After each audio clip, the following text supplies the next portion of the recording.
Ça, c'est fort, ça, c'est fort. Et c'est une raison pour laquelle j'aime Claudel. Ok, il n'a pas peur de choquer. Il n'a pas peur de... Il dit ce qu'il pense. Si ça choque quelqu'un, bon, c'est son point de vue. Et c'est super. On a besoin de plus de personnes comme toi en Afrique francophone. En Afrique même en général, on en a besoin. Quelque chose que j'ai remarqué avec toi, c'est que tu ne parles jamais... En fait, tu ne blâmes jamais le gouvernement. Je n'ai jamais vu une vidéo où Claudel dit que, oh, le gouvernement n'a pas fait ci de bien, n'a pas fait ci de ceci, il faut virer tel, il faut virer tel, il faut virer tel. Pourquoi? Pourquoi tu n'es pas dans ce genre de discours? Ça, c'est une question... Dans ce genre de bavardage. C'est une question qui mérite un prix Nobel. Il faut que les Africains commencent à s'intéresser au prix Nobel et aux brevets. Parce qu'on doit aussi avoir des brevets. On ne peut pas tout le temps utiliser ce que les autres font et être content que le téléphone, c'est bien. Non, on doit aussi créer nos brevets. En fait, il y a un de mes livres dans lequel je parle du cerveau orienté problème et du cerveau orienté solution. D'ailleurs, c'est mon 5e livre qui s'appelle « Les 100 idées de projet à débuter sans financement ». Et dans ce livre, je parle donc de ces deux notions. Il y a deux catégories de personnes. Il y a des personnes qui ont le cerveau orienté problème et il y a des personnes qui ont le cerveau orienté solution. Je vais commencer par ceux ayant le cerveau orienté problème. Ce sont des personnes qui vont identifier un problème, décrire le problème, attribuer la responsabilité du problème à quelqu'un d'autre de façon permanente et ainsi justifier leur médiocrité. C'est quelqu'un qui va passer dans la rue, il va voir les ordures, il va dire vraiment cette rue est sale, ce quartier est sale, c'est à cause du maire qui a les ordures ici, on doit le virer et de toutes les façons, on doit virer tous ceux qui sont au gouvernement parce qu'ils ne font pas leur travail, les rues sont sales. Ça, c'est des personnes qui ont le cerveau orienté problème. Ils ont raison de penser ainsi.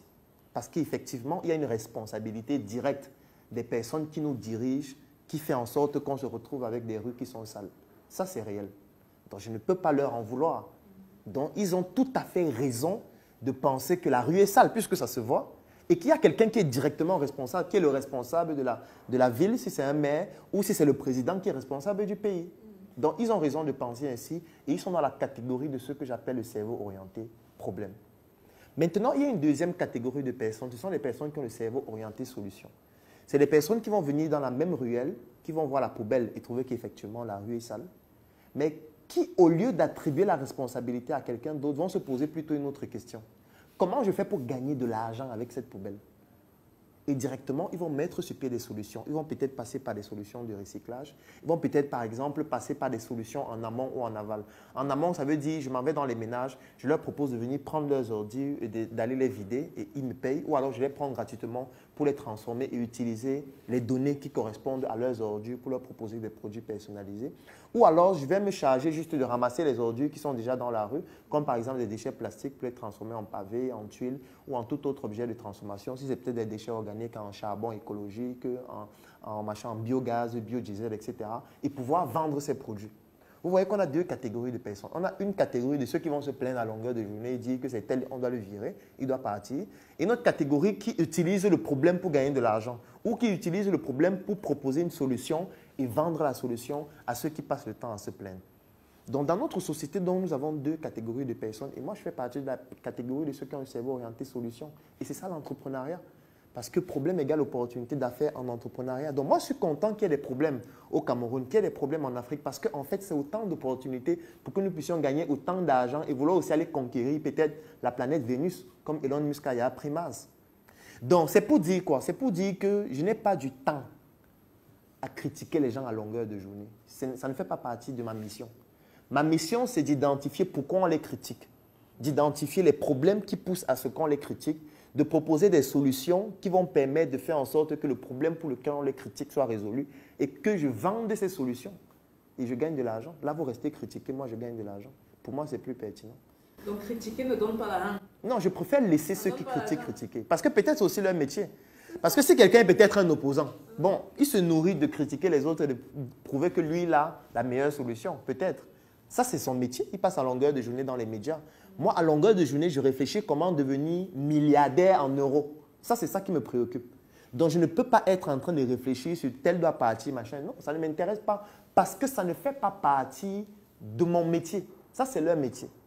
Maintenant, ce qu'il faut aussi préciser, c'est le gouvernement, c'est qui? C'est aussi une question qu'il faut se poser. Parce qu'on ne l'a pas suffisamment dit. Lorsque la rue est sale, là, ce sont les habitants qui jettent la poubelle dans la rue. Donc ça veut dire que les habitants font aussi partie de l'écosystème. Ils sont aussi responsables du problème qu'il y a. Donc nous aussi, nous sommes le gouvernement. Et c'est la raison pour laquelle nous, on décide de créer la Startup Academy. Parce qu'on s'est rendu compte que notre système éducatif est tributaire de l'époque coloniale et ne nous apporte pas des solutions pertinentes par rapport à notre environnement. On s'est donc dit, au lieu de passer dans les médias à longueur de journée, dire que le système éducatif ne fonctionne pas, il faut que ceux qui ont mis ça sur pied soient virés, ce qui n'apporterait rien à personne, même 50 ans après. Nous nous sommes dit, nous allons créer une structure parallèle qui apporte les solutions pour lesquelles le système éducatif est dépassé.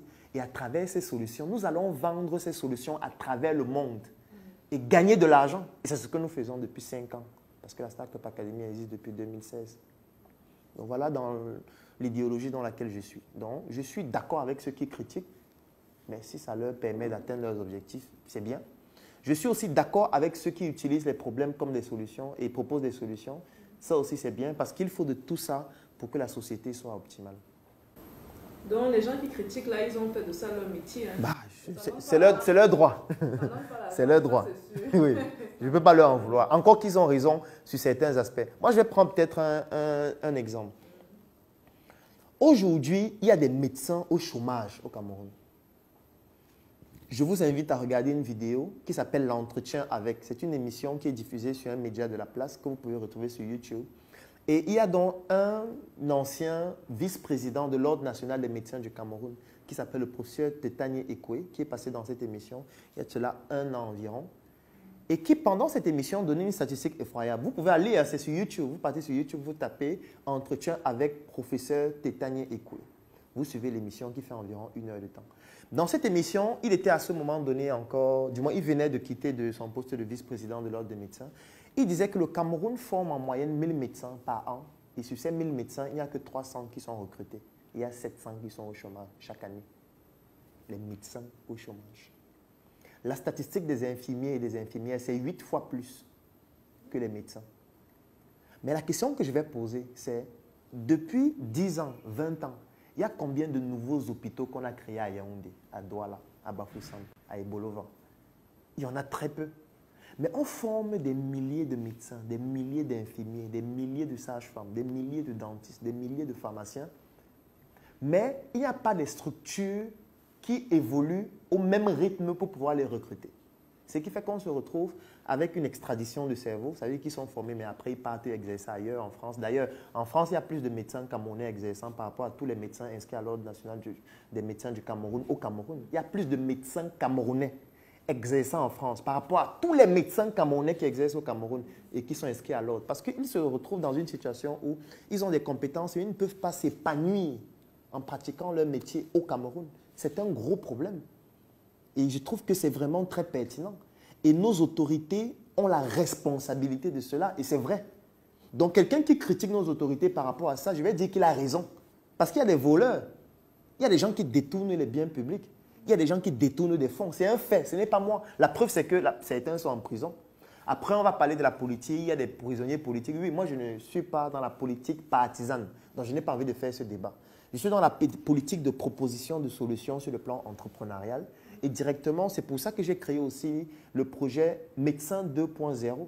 C'est un projet où je forme les médecins à entreprendre, où je leur montre comment créer leur structure hospitalière. Et j'en ai formé plusieurs qui ont créé des structures sur le plan de la pédiatrie, sur le plan de la gynécologie, sur le plan de la chirurgie, et qui réussissent aujourd'hui au moins à s'épanouir et à ne plus vouloir forcément quitter le pays, ou alors pratiquer leur métier de manière à ce qu'ils soient obligés de faire des choses inimaginables pour gagner de l'argent. J'aime ça. Ce que j'aime beaucoup également avec toi, c'est que tu es très terre à terre. Je connecte avec toi sur ce point-là.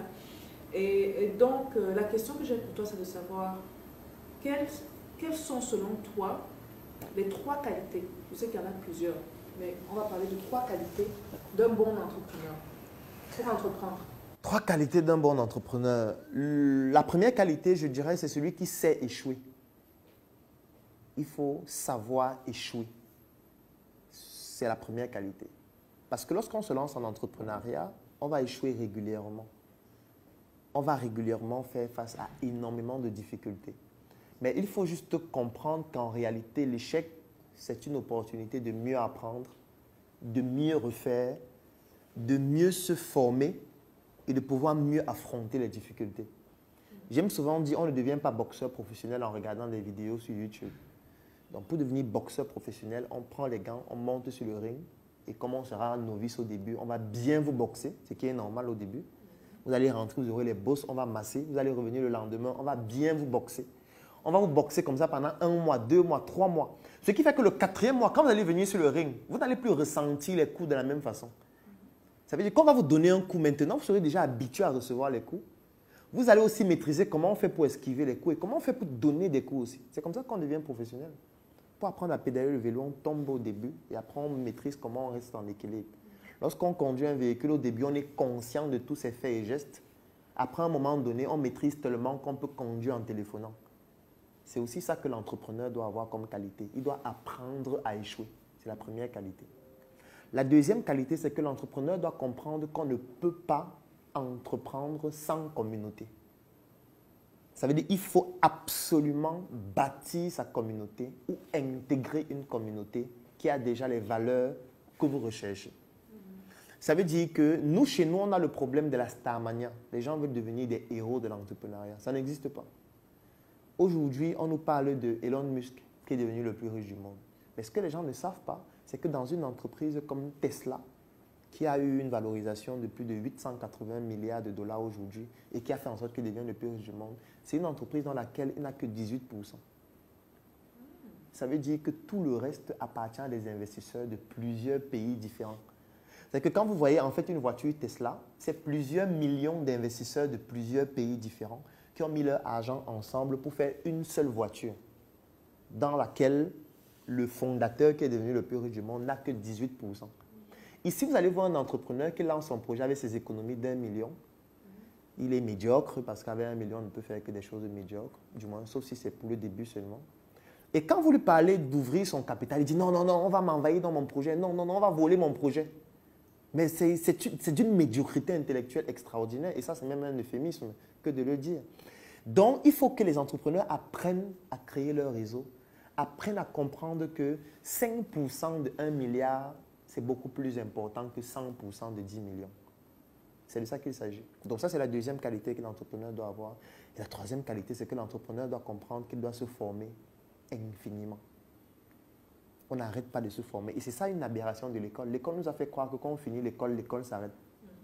Ça veut dire on va à l'école, on a son doctorat, on soutient, on est major, on fait la fête. Enfin, l'école est terminée, on peut commencer à travailler. Ça, c'est une bêtise parce qu'on apprend tous les jours. On doit se former tous les jours. Aujourd'hui, on parle d'intelligence artificielle. L'intelligence artificielle touche désormais à tous les secteurs d'activité. Aujourd'hui, si tu es un financier et tu n'as pas de connaissances en intelligence artificielle, tu seras bientôt obsolète, tu ne pourras travailler nulle part. Puisque désormais, c'est la fintech qu'on utilise dans toutes les institutions.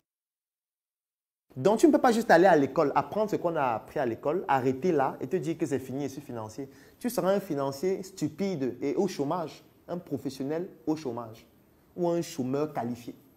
C'est de ça qu'il s'agit. Donc, il faut apprendre tout le temps et se mettre à jour continuellement par rapport aux évolutions dans ton domaine d'activité ou de manière globale. Parce qu'un entrepreneur, par définition, c'est quelqu'un qui doit être pluridisciplinaire. Donc, voilà globalement les 3 qualités. Donc, je vais dire 1, son réseau. 2, savoir échouer. 3, se former continuellement. Super, super. Merci, Claudel. On voit tes mots. Je ne suis pas une journaliste. Ça sort comme ça sort. Ça sort, les gars. Ça sort. Être membre de la Startup Academy vous offre une pléthore d'avantages. Premier avantage, c'est de pouvoir y dispenser des événements que nous appelons des talks. Ça veut dire que si vous êtes un entrepreneur, si vous vendez des produits et des services, avec les talks que nous organisons chaque semaine dans nos sièges de Yaoundé, de Douala et qui sont aussi diffusés en ligne, vous aurez l'opportunité durant ces événements de pouvoir vendre vos produits et vos services, vous vendre vous-même, vous faire une base de données clients de personnes qui pourront acheter vos produits et vos services et consolider dans ce réseau relationnel qui va vous permettre de progresser de manière efficace. L'avantage, c'est que nous organisons ces événements pour vous afin que vous puissiez tout simplement venir vendre vos produits et vos services. Lorsque vous êtes membre de la Startup Academy, vous participez à des événements que nous appelons des brainstorming. Le brainstorming, c'est un événement durant lequel vous présentez votre projet et après la présentation de votre projet, vous bénéficiez de l'expertise d'autres entrepreneurs plus qualifiés que vous qui vont vous expliquer comment faire pour pouvoir maturer votre projet, employer et surtout déployer des stratégies opérationnelles efficaces pour obtenir les résultats que vous souhaitez et surtout, le plus important, si votre projet est pertinent, vous pouvez bénéficier d'un investissement dans votre projet qui pourrait aller jusqu'à un montant de 5 millions de francs CFA sans que vous n'ayez besoin de déposer une garantie particulière. Un autre avantage d'être membre de la Startup Academy, c'est d'assister à certains de nos événements, comme les messes entrepreneuriales qui se déroulent tous les dimanches dans nos sièges de Yaoundé et de Douala et qui sont aussi diffusés en ligne uniquement pour nos membres. Événements durant lesquels nous partageons la bonne évangile de l'entrepreneuriat sur des thématiques particulières et diversifiées qui vont vous permettre de pouvoir comprendre quelles sont les opportunités que vous aussi, vous pouvez saisir ou alors que vous pouvez intégrer dans les projets que vous avez déjà ou alors qui pourront vous inspirer à développer certains projets. Un autre avantage d'être membre de la Startup Academy, c'est que vous bénéficiez de consultations de projets, vous bénéficiez d'un réseau relationnel, vous bénéficiez d'un ensemble d'entreprises et d'industries partenaires qui pourront vous permettre de pouvoir entrer en immersion dans ces entreprises-là, faire des stages, comprendre les stratégies et les secrets industriels, que ce soit avec nos propres entreprises et industries, comme Startup Color, comme Startup Cosmétique, comme Startup Food qui fabrique le magnifique chocolat Choco dont vous avez certainement découvert le magnifique spot que nous avons publié il y a cela quelques jours. Ça va donc vous permettre de pouvoir faire partie d'une équipe pareille qui a des rêves et qui a pour objectif de contribuer de manière dynamique au développement de l'Afrique. Être membre de Startup Academy, c'est bénéficier aussi d'une promotion gratuite de vos projets, de vos initiatives sur nos plateformes en ligne afin que vous puissiez capitaliser sur les plus de 300 000 personnes qui nous suivent déjà en ligne et qui pourraient très rapidement acheter vos produits, vos services, collaborer avec vous et vous faciliter la tâche, que ce soit sur le plan logistique, sur le plan financier, sur le plan juridique, sur le plan fiscal et sur tous les autres aspects. Ce ne serait pas exhaustif de lister tous les avantages de Startup Academy, comme le fait de bénéficier d'une carte qui vous donne accès à tous nos sièges et à tous ces avantages dans la ville de Yaoundé, dans la ville de Douala et dans toutes les autres villes dans lesquelles nous allons nous implanter très bientôt. Ça vous donne aussi droit à un t-shirt « J'ai vendu mon lit » qui doit pouvoir permettre d'associer le fond à la forme. Ça vous donne droit, ça vous donne droit, ça vous donne droit. En réalité, ça me prendrait toute une journée de donner les avantages d'être membre de la Startup Academy. En plus du fait de pouvoir créer votre propre réseau dans notre structure, comme l'ont fait Aubin et Brice avec leur entreprise Africa Finance Venture. Tout ça, ce sont les avantages d'être membre de la Startup Academy. C'est cette opportunité incroyable en cliquant sur le lien dans la description de cette vidéo, tout simplement en contactant les numéros qui s'affichent en dessous ou alors vous pouvez tout simplement passer dans l'un de nos sièges. À Yaoundé, nous sommes situés au Carrefour Isakam. C'est dans ce siège que je suis en train de réaliser cette vidéo. Vous allez voir un immeuble rose avec la plaque Startup Academy ou alors à Douala, à Ancien Number One, juste à côté de l'immeuble Elisam Motors. Vous allez voir la plaque Startup Academy et vous pourriez directement venir sur place. Même si vous n'êtes pas au Cameroun, si vous êtes à l'étranger, que ce soit en Afrique, en Europe, en Occident ou n'importe où, vous aussi vous pouvez devenir membre de la Startup Academy. Et quand vous êtes au niveau de la diaspora, vous intégrez le groupe des membres de la Startup Academy. Et quand vous intégrez ce groupe, vous bénéficiez de tous ces avantages en ligne aussi, des vidéos de nos événements, des consultations de projets, de la base de données de tout ce que nous faisons et même de la promotion de vos entreprises, de vos activités, des produits et des services que vous commercialisez. Je suis Claudel Numbissier, le président de la Startup Academy et j'ai été ravi de partager avec vous cette expérience magnifique qui me marque encore davantage en ce qui concerne ces membres de la Startup Academy qui réalisent des choses exceptionnelles et qui donnent l'envie de pouvoir susciter l'intérêt à d'autres jeunes qui ne savent pas comment faire, mais en réalité, il existe désormais un cadre optimal pour développer vos projets et ce cadre s'appelle la Startup Academy. Rejoignez-nous juste pour pouvoir bénéficier d'une aventure extraordinaire qui va vous bouleverser de l'intérieur et enfin vous permettre de vendre vos livres. Je vous remercie.